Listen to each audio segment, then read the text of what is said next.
Hey, curious minds, get ready for mind-blowing facts about animals, science, and more. From surprising talents to bizarre discoveries, this video is packed with fun you won't believe. Sit back, relax, and let's dive into the unexpected.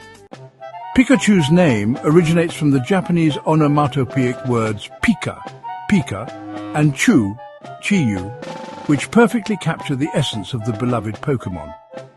The word pika refers to a sparkling or crackling sound often associated with electricity, like the static crackle of lightning. Meanwhile, chu mimics the high-pitched squeak of a mouse. Together, these sounds create a name that not only represents Pikachu's signature electric abilities, but also reflects its small, mouse-like appearance. The choice of Pika aligns with Pikachu's status as an electric-type Pokémon, reinforcing its power to generate and discharge electricity in battle. The crackling sound evokes the imagery of flashing lightning bolts and the zapping energy Pikachu unleashes with its signature moves like Thunderbolt. On the other hand, Chu complements its rodent-like design, resembling the squeaky noises real mice make. This clever combination makes Pikachu's name both descriptive and endearing, contributing to its widespread recognition. Beyond the linguistic appeal, Pikachu's name plays a crucial role in branding and cultural impact. It is easy to pronounce, catchy and instantly memorable, which has helped Pikachu become one of the most recognizable Pokémon worldwide. The name embodies the character's charm and energy, making it appealing to both children and adults. Over the years, the simple yet effective wordplay behind Pikachu's name has reinforced its status as the face of the Pokémon franchise, proving that even a name can hold the power of sparking joy.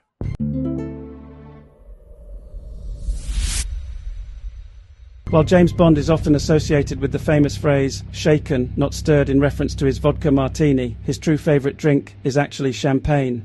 Throughout Ian Fleming's original novels and the James Bond film franchise, Bond is frequently seen enjoying champagne far more often than martinis. In fact, he drinks champagne in nearly every one of his adventures, making it his most consumed alcoholic beverage. Ian Fleming's novels provide clear evidence of Bond's preference. The secret agent often orders champagne with meals, particularly when dining with a romantic partner. Brands like Dom Perignon, Bollinger and Taittinger are among his go-to choices, reflecting his refined taste and appreciation for luxury. This aligns with his character, a sophisticated and cultured spy who values the finer things in life. In contrast, while he does drink martinis, they are often ordered as a quick, strong drink rather than a preferred indulgence. The Bond films reinforce this preference, as champagne frequently appears in key scenes, often accompanying a seduction or celebration. One of the most notable champagne moments comes in Goldfinger, where Sean Connery's Bond critiques a bottle of Dom Perignon, stating that drinking it at the wrong temperature is as bad as listening to the Beatles without earmuffs. Later, in Roger Moore's era, Bollinger became the official Bond champagne, a tradition that continued in subsequent films, including those starring Daniel Craig. Bond's love for champagne highlights his elegance and appreciation for quality, while the vodka martini remains his most famous drink. Due to its association with his cool and calculated demeanour, champagne better represents his overall lifestyle, one of class, charm and indulgence. The iconic Hollywood sign, now a global symbol of the entertainment industry, originally read Hollywoodland when it was first erected in 1923. Unlike today, when it represents the glitz and glamour of the film world, the sign was initially an advertisement for a real estate development in the Hollywood Hills.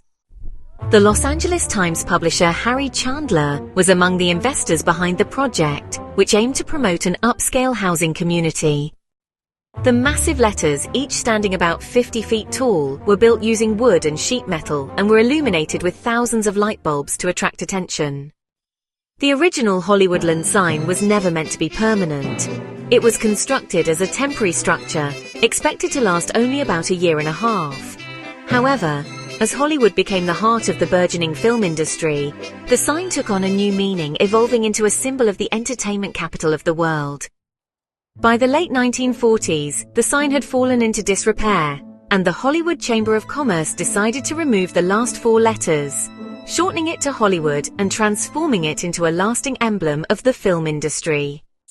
Over the years, the Hollywood sign has undergone multiple restorations to maintain its iconic status. In 1978, a major restoration project funded in part by celebrities like Hugh Hefner and Alice Cooper, replaced the old, deteriorating letters with a more durable steel version. Today, the sign is one of the most recognizable landmarks in the world, drawing millions of tourists and symbolizing the dreams and aspirations of countless actors, filmmakers, and creatives who come to Hollywood in search of success.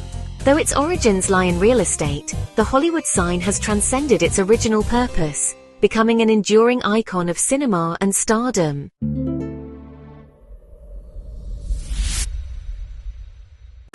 Movie trailers, now a staple of the cinematic experience, were originally shown after a film, not before.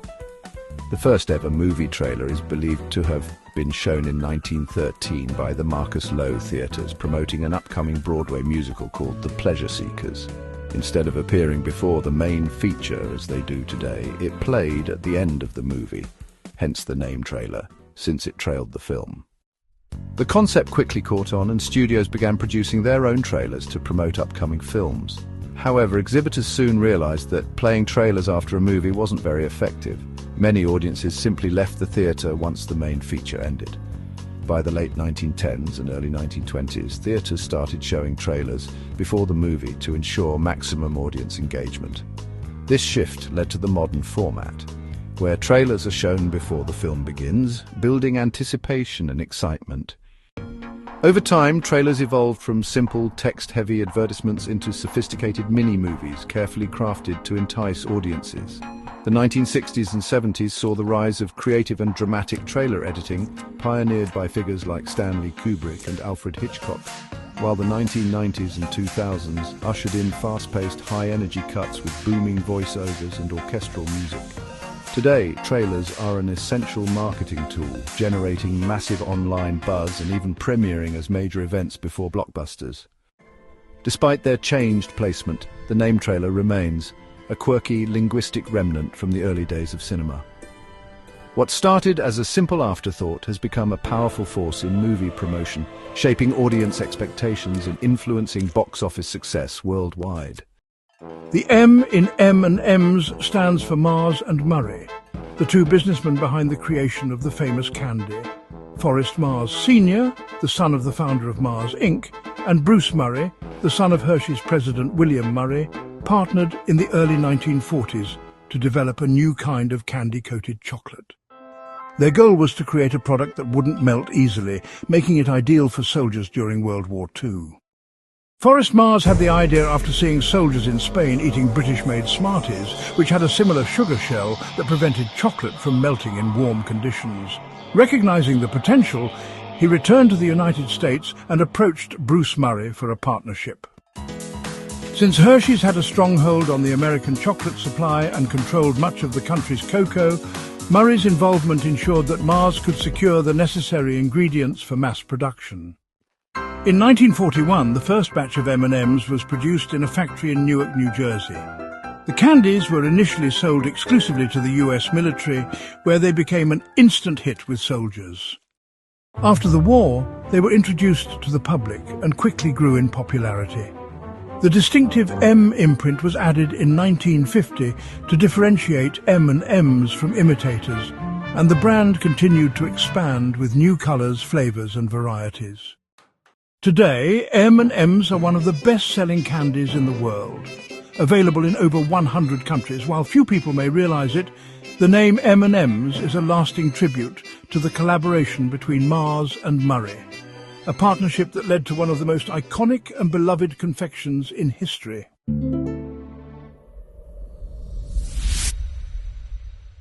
Monopoly, one of the world's most famous board games, was originally designed not to celebrate capitalism, but to criticize it.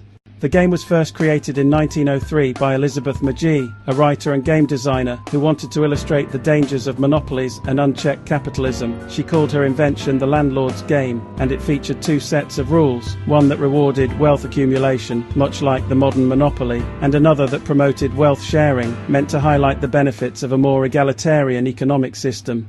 Magee was inspired by the ideas of economist Henry George, who argued that monopolies on land ownership led to wealth inequality and economic oppression. Her game demonstrated how landlords could exploit tenants, gradually driving other players into poverty while one person amassed all the wealth. By playing, participants would experience firsthand how monopolies crushed competition and concentrated power into the hands of a few. She hoped the game would educate people and push them toward anti-monopolist reforms. However, Maggie's vision was largely lost when the game was later adapted and commercialized. In the 1930s, a man named Charles Darrow took a version of the landlord's game, modified it, and sold it to Parker Brothers as his own invention. The company eventually bought the rights from Maggie for just $500, but marketed Monopoly as a celebration of wealth and business success rather than a warning against corporate greed. Ironically, Monopoly became a worldwide hit, embraced as a game where players compete to bankrupt each other rather than learn about the perils of economic inequality. Over the years, it has become a symbol of capitalism itself, complete with real estate speculation, ruthless competition, and financial dominance. Though its original purpose was lost in the mainstream, Monopoly remains a fascinating example of how an educational tool about economic injustice was transformed into one of the most popular board games in history. Before becoming the tech giant we know today, Google was originally called Backrub when it was first developed in 1996. The name came from the search engine's unique ability to analyze backlinks, the links between web pages, to determine their importance and relevance in search results. Created by Larry Page and Sergey Brin, two PhD students at Stanford University, Backrub was designed to rank web pages based on how many other pages linked to them, a method that set it apart from traditional search engines of the time.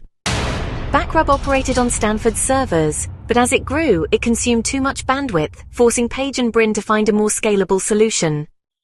By 1997, they decided to rename their project.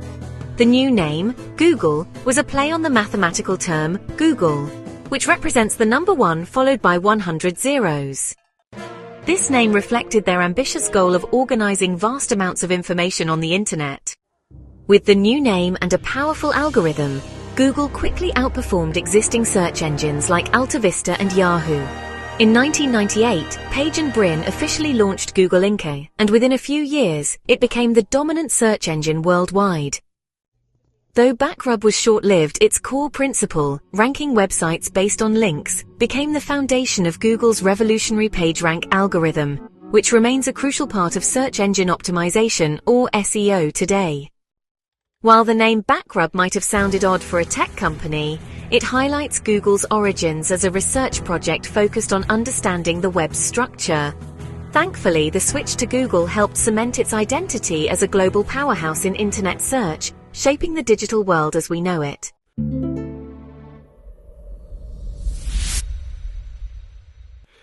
One of the most intriguing mysteries surrounding Walt Disney is that his last written words were reportedly Kurt Russell. Before his death in 1966, Disney was battling lung cancer and spending much of his time in the hospital. During his final days, he wrote down a few notes on a piece of paper, and among them were the words Kurt Russell. At the time, Russell was a young actor who had just signed a long-term contract with the Walt Disney Company, though he had yet to become a household name. The meaning behind these final words remains unclear, as Disney never had the chance to explain them. Some speculate that Disney saw great potential in the young actor and was planning major roles for him in future films. Others believe it was simply a reminder for an upcoming project or contract discussion. Regardless of the reason, it remains a fascinating and somewhat eerie detail of Disney's final moments. Kurt Russell himself has acknowledged the story in interviews, confirming that Disney executives found the note after Walt's passing. He has expressed both surprise and honor at the idea that he was among Disney's last thoughts. Following Disney's death, Russell went on to become one of the company's most successful live-action stars, appearing in films like The Computer Wore Tennis Shoes in 1969 and The Strongest Man in the World in 1975. His career later expanded into major Hollywood roles, solidifying him as a versatile and enduring actor. Though the true meaning behind Walt Disney's last written words may never be fully understood, it adds an air of mystery to his legacy. Whether he was simply jotting down a name or envisioning the future of Disney's films, the note has become a legendary piece of Hollywood trivia, linking the visionary creator to one of his rising stars in an unforgettable way. The iconic character of Darth Vader in Star Wars was brought to life by two actors, David Prowse, who provided the physical presence, and James Earl Jones, who gave the Sith Lord his deep, menacing voice. This unique combination helped create one of the most memorable villains in cinematic history. David Prowse, a British bodybuilder and actor, was cast by George Lucas in 1976 to portray Darth Vader on screen. Standing at 6 feet 6 inches, Prowse had the imposing stature needed to make the character physically intimidating. However, while filming Star Wars: A New Hope, in 1977, Prowse delivered all of Vader's lines in his natural West Country English accent, which some on set found unsuitable for the villainous role. The crew even nicknamed him Darth Farmer due to his softer-sounding voice. Unbeknownst to Prowse at the time, Lucas had always planned to dub over his voice in post-production. He chose James Earl Jones, an American actor with a deep, commanding voice, to bring Vader's dialogue to life. Jones's powerful delivery gave Vader his chilling and authoritative presence, making lines like "I find your lack of faith disturbing" instantly legendary. Despite his significant contribution, Jones initially went uncredited in A New Hope, believing his role was minor compared to Prowse's physical performance. This dual performance led to some behind-the-scenes controversy. Prowse was reportedly frustrated that he was never informed about being replaced as Vader's voice, and felt sidelined by Lucasfilm over the years, while Jones later fully embraced his role, reprising Vader's voice in multiple Star Wars projects. Together, Prowse's commanding physique and Jones's booming voice created one of the most feared and iconic villains in film history.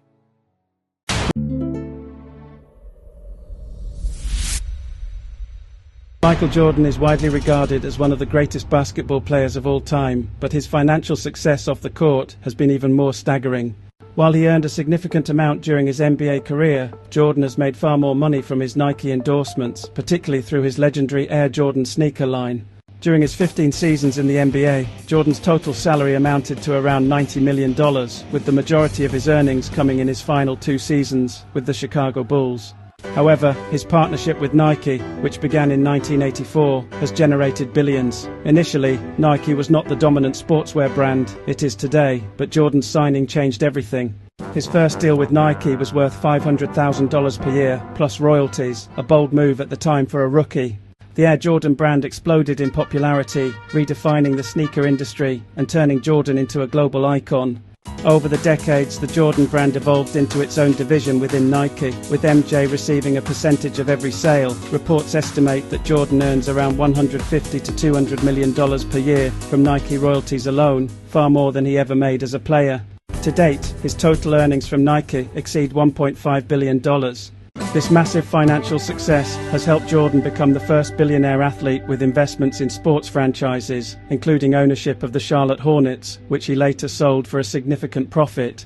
His Nike deal is considered one of the most successful athlete-brand partnerships in history, proving that Jordan's legacy extends far beyond basketball. Thanks for watching. We hope you enjoyed these incredible facts. If you found them fascinating, there's so much more to discover. Stay tuned for our next video, where we uncover even more mind-blowing facts about the world around you. You won't believe what's next.